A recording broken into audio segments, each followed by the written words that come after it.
Isang mapagpalang araw sa lahat. Ito na naman si Stone Hunters TV nagbabalik at mayroon na namang ipapakita sa inyo mga hunters na kakaibang mga mutya na aking nakalap sa iba't ibang lugar, sa bundok, sa ilog at sa dagat. At sa hindi muna ako mag-umpisa, maraming salamat sa walang sawang nakasubaybay sa aking munting channel, lalong lalo na yung aking mga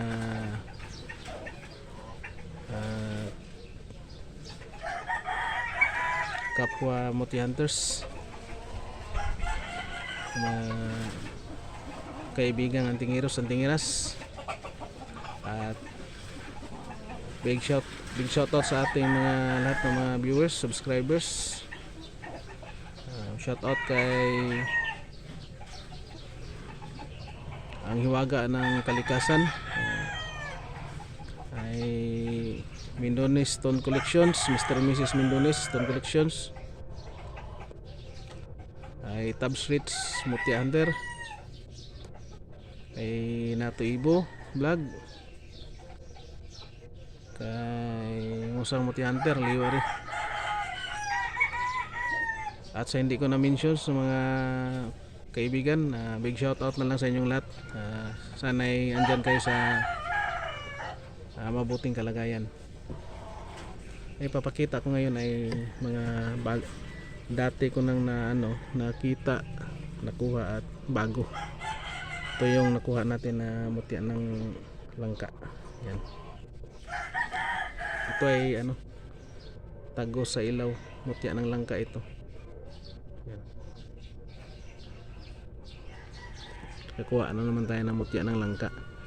At ito yung batong, kung sabi nila ang mutya ng langgam, ito ay hindi mutya ng langgam ito, kundi mutya ng anay. Yan, mutya ng anay ito. Yan. Mutya ng anay. Mga maliliit lang sila, maganda ay kasi hindi masyado kalakihan. At ito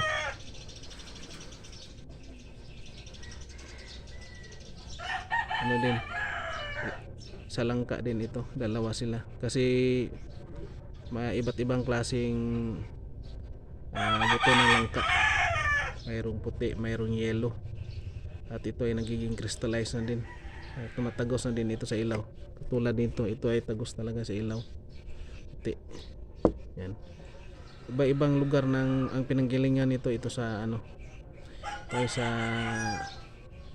ilog, ito ay sa bundok, sa puno. Yan, ito sa bundok, yung bundok ko din ito, nakuha sa malaking ilog. At ito yung bago natin, kaya napakaganda talaga. Kahapon lang sa linggo.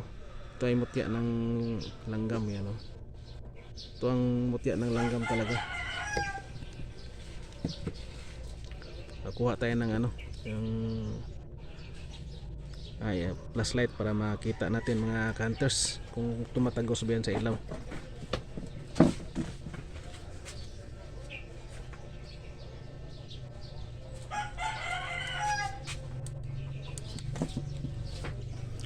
Natin yung yan, tagos yan sa ilaw yung dalawa. Yan talaga yan. Hindi lang masyado malakas yung plus natin ilaw, kaya hindi masyado.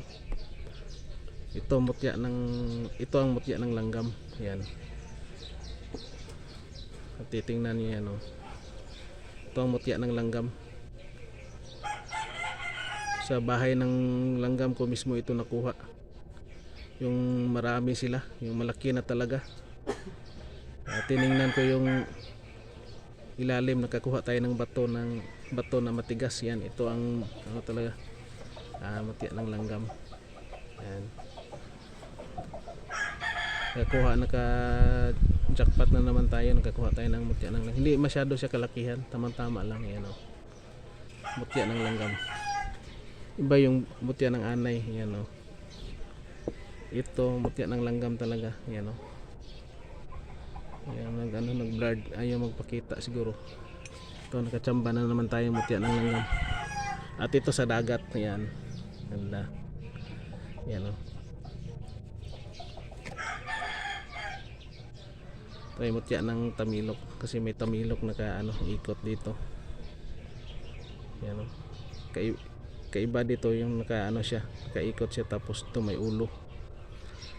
Parang may siya, ito maganda talaga. Parang ipo-ipo din. Yan o, nakaikot yung niya. Pero ito ay mga bato na. Yan, solid na mga bato yan. Yan sila, mga bato na yan sila. Yan. Ito ay napakaganda talagang pang gamit para pang protection at pang paswerte. Yan. Yan. Yung mga hunters, kayo na lang kasi alam nila kung sa mga multi hunters, alam nila kung anong klase yung mga bato. At ito lang muna yung papakita ko. At kung matindi din yung paniniwala natin dito sa mga hawak nating mga mutya, ito ay nagbibigay din sa atin ng swerte at protection sa sarili. Pero di tayo makalimot yung Panginoong Diyos pa rin ang pinaka makapangyarihan sa lahat. At siya yung lumikha sa lahat-lahat. Siya din yung may-ari ng mga lahat ng mga mutya dito sa sa mundo, kasi siya yung gumagawa nito at nilagay niya sa kalikasan. Yan. Bago naman tayo na koleksyon ng mga mutya, hindi gaano kalakihan pero malakas. At ito lang muna yung papakita ko. Big shout out na lang sa lahat-lahat ng aking viewers and subscribers. At isang mapagpalang araw sa ating lahat. And God bless.